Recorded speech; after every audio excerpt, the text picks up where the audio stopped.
Hi, this is Jaya. In this video, we shall see the summary of Sea Fever, a poem by John Masefield. His full name is John Edward Masefield and he was the Poet Laureate of the United Kingdom from 1930 to 1967. His best known works are the children's books, The Midnight Folk, The Box of Delights and poems like The Everlasting Mercy and Sea Fever. And this poem is about the poet's adoration for the sea and the creatures that live there. He is keen to see the lonely sky, therefore he insists on having a well-built ship to sail through the gloomy sea. And he wishes for the stars to accompany him on his journey. And he also wants to live a carefree life like a wanderer, enamored with the sea's exciting existence. And the key themes of this poem are wanderlust, discovery and nostalgia.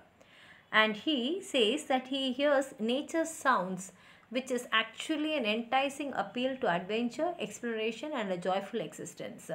He also wants to escape from his current situation and return to the exciting life of the sea. If you read the poem on a deeper level, the journey in the sea can be compared to a life filled with obstacles and hardships. And here we go to the poem. He says, I must go down to the seas again. So it says that he has already gone to the seas and he wants to go again to the seas. And what sort of a sea he wants to go is to the lonely sea and the sky. He wants the sea also to be lonely and the sky also to be lonely.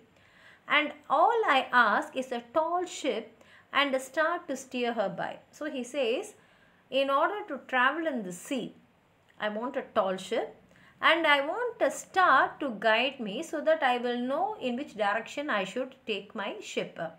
And the wheels kick and the wind song and the white sails shaking. And he says all that I want to experience is the wheels kick and he wants to hear the wind song and he also wants to feel the white sails shaking and a grey mist on the sea's face and a grey dawn breaking. And he wants to see the grey dawn breaking. He wants to see this sight from his ship. And this main idea is he is longing to go back to the sea and he feels that like he does not want any human need here. But he says that his feeling, his need is to connect himself with one of the universal's most powerful natural force, that is the sea. And he also expresses his genuine affection for the chaotic and gorgeous sea, comparing it to a human. He speaks about the sea as though it is a human being. And his pursuit of a sailor's life is he requests for a ship to sail. All this demonstrates his yearning to connect himself with the sea. And it describes the sea as grey and lonely, implying that the sea is something filled with mystery and melancholy. In the next stanza he says, I must go down to the seas again for the call of the running tide. So he says the running tide is calling me. So I want to go back to the sea. And this call of the tide is, he says, is a wild call and a clear call that may not be denied. So he says the sea is wild. Therefore the tide's call also is wild. And he says the calling cannot be mistaken because it's so very clear. It's calling me. And he says the way it is calling, I am not able to deny. And all I ask is a windy day with the white clouds flying. And he says, what I really want is, see, to sail in a ship, we need the wind direction and the tide. And here he says, I want a windy day, so it will be easy for me to sail in my ship. And he also wants the white clouds flying. So white clouds means not the dark clouds which indicate rain and storm. But he wants the white clouds flying so that it is a very clear day. And the flung spray and the blown spume and the seagulls crying. And here he says, I want the spray to be flunging. And he also wants the blown spume. And he also wants the seagulls crying so that, say, first he wanted the sea, then he wanted the sky. Now he wants the seagulls there and he wants to hear them crying. And here if you see means he is actually engaging all the 5 senses here. Because he says seagulls crying, He wants to witness white clouds flying. He wants to feel the chill of the windy day. And he also wants to taste the salinity of the flung spray and the blown spume, and which refers to our tongue and our nostrils. And actually, if you see, means we ourselves will feel as though we are standing at the beach when you read the stanza. He tries to give that experience to the readers, and here he describes the sea in its utmost simplicity, which is a contrast to the complexity of everyday life. And he feels that the sea's untamed character is always consistent and familiar, which is also a contrast to human life, which is unpredictable.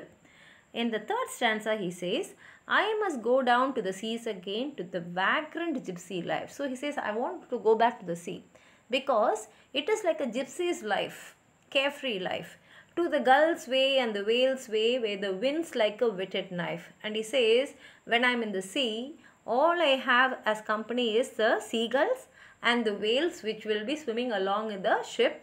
And he says, the wind will be like a whetted knife. It will be so sharp. And this wind will help my ship also to just pierce the sea and keep traveling. And all I ask is a merry yarn from a laughing fellow rover. So now he says, I want one more person to accompany me, and he must be a person who loves all this and laughs all this way. And he must be a fellow rover for me, because I'm sure when he is a laughing fellow rover, my travel also will be merry. I can enjoy my travel. I don't want a serious person. And quiet sleep and a sweet dream when the long trip's over. And along with that, he says, I want a quiet sleep. And in that sleep, I want a sweet dream. And all this should be there when the long trip's over. This long trip can mean anything. And here, the concept is wanderlust. He just wants to travel. And he describes himself as a vagrant gypsy. And he emphasizes on how the ships are actually impacted by man, the sea and the wind. If you want to travel in the sea, you definitely need the sea and the wind to cooperate with you. And it is the man who helps the ships to actually travel in the direction in which they have to go. So this is the main poem which he has said. If you have anything more to add on to what I've said, please write it in the comment box. Like the video, share it with your friends. And if you have not subscribed my channel, please subscribe and support. Thank you.